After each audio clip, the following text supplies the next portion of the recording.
with the optimistic glamour and eccentric style of the 60s.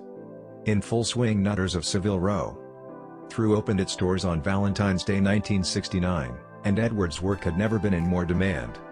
He had become the master craftsman for which the great and the good would queue round a corner to commission a suit, with Mick and Bianca Jagger, Twiggy, Justin de Villeneuve, Ringo Starr and Paul McCartney being but some of his loyal customers.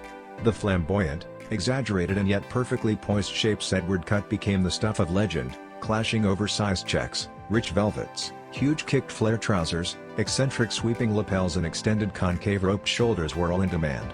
Edward's work introduced Savile Row to a new generation of creative and commercial high flyers. Kerry Packer and Rupert Murdoch were also customers, who until then had not understood the appeal of the bespoke tailoring offered elsewhere. Furthermore, Edward has retained this identity as a celebrity tailor throughout his working life. With this reputation firmly established, from the early 70s onwards Edward embarked upon a series of consultancy roles with luxury ready-to-wear fashion brands.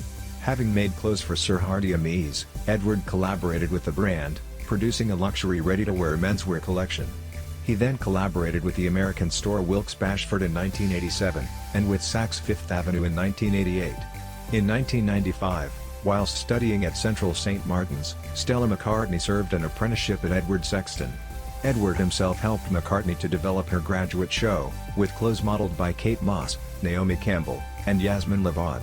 In 1997, when Stella became the creative director at Parisian couturier Chloé, she relied on Sexton to curate her first collection. Edward continued to tutor McCartney in the art of cutting, tailoring and fabric selection for the next 2 years, playing an instrumental role in her early success. In 1990, Edward left Savile Row in order to differentiate his work from that of the British bespoke establishment. At this point, the House of Edward Sexton as it stands today was born. Taking residence in a Knightsbridge studio, Edward began to develop his own workshop, overseeing tailors that met his rigorous standards and teaching his personal philosophy on tailoring to this select few. Today, these very same tailors, many having been with Edward Sexton since the founding of the business, ensure that every Sexton suit bears the hallmarks of Edward's flair for design and effortless technical understanding. The house's current creative director joined the company in 2007 and has helped to pilot Edward Sexton onwards into the unique bespoke house that exists today, developing an accessories collection, e-commerce website, superior made-to-measure service and ensuring that Edward's tailoring mastery can be passed on to a new generation of customers. This mastery has ensured that celebrities and artists have trusted Edward Sexton above all other tailors to deliver clothes that suit their often very particular requirements. Mark Ronson has a long relationship with the house, and he came to Edward Sexton for his wedding suit.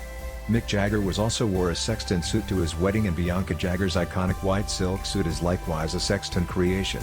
The house has produced suits from Marie Helfand, Naomi Campbell, and Annie Lennox, a number of which customers will doubtless recognize thanks to their appearance in various music videos.